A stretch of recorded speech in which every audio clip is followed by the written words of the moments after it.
สวัสดีค่ะชวนทำขนมนมเนยง่ายๆกับ Easy Food by ชยาค่ะ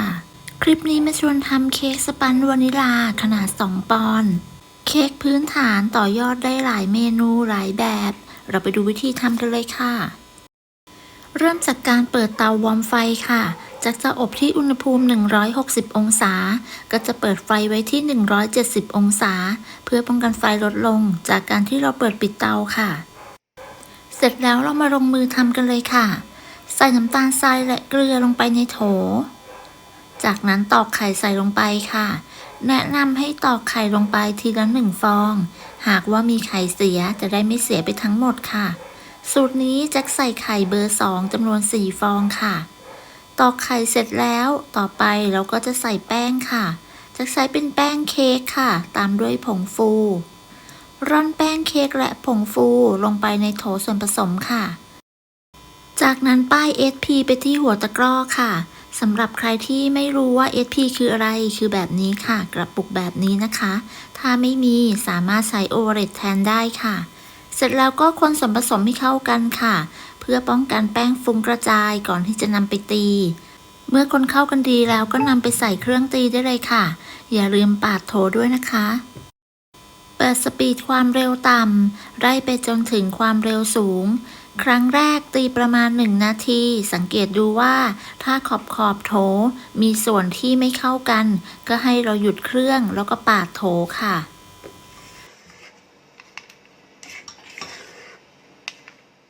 จากนั้นก็ตีต่อไปยาวๆเลยค่ะ โดยเปิดสปีดความเร็วต่ำไต่ไปจนถึงความเร็วสูง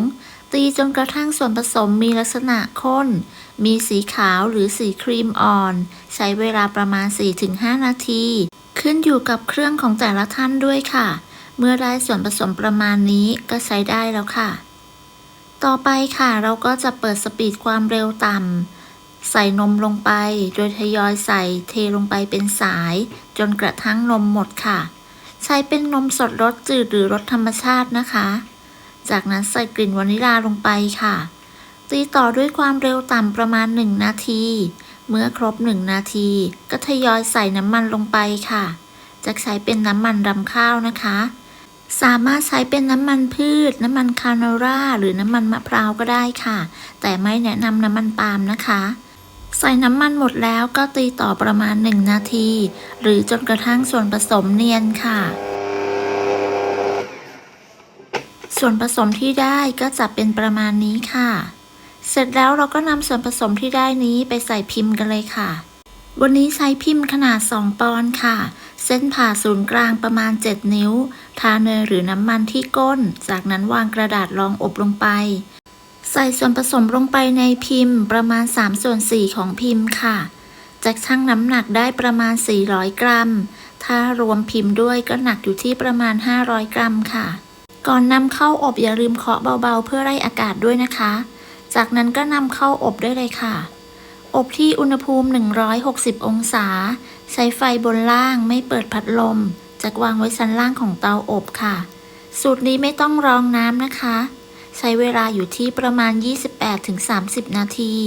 ขึ้นอยู่กับเตาของแต่ละท่านด้วยค่ะเมื่อครบเวลาลองทดสอบการสุกดูโดยการใช้นิ้วจิ้มลงไป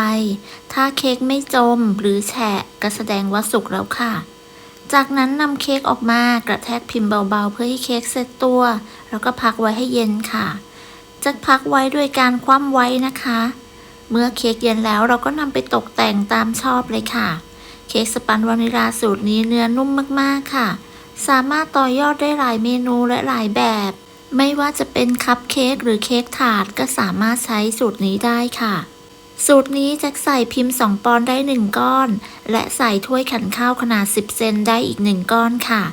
หรือเพื่อนๆจะนำไปใส่พิมพ์3 ปอนด์ก็สามารถใส่ได้ค่ะ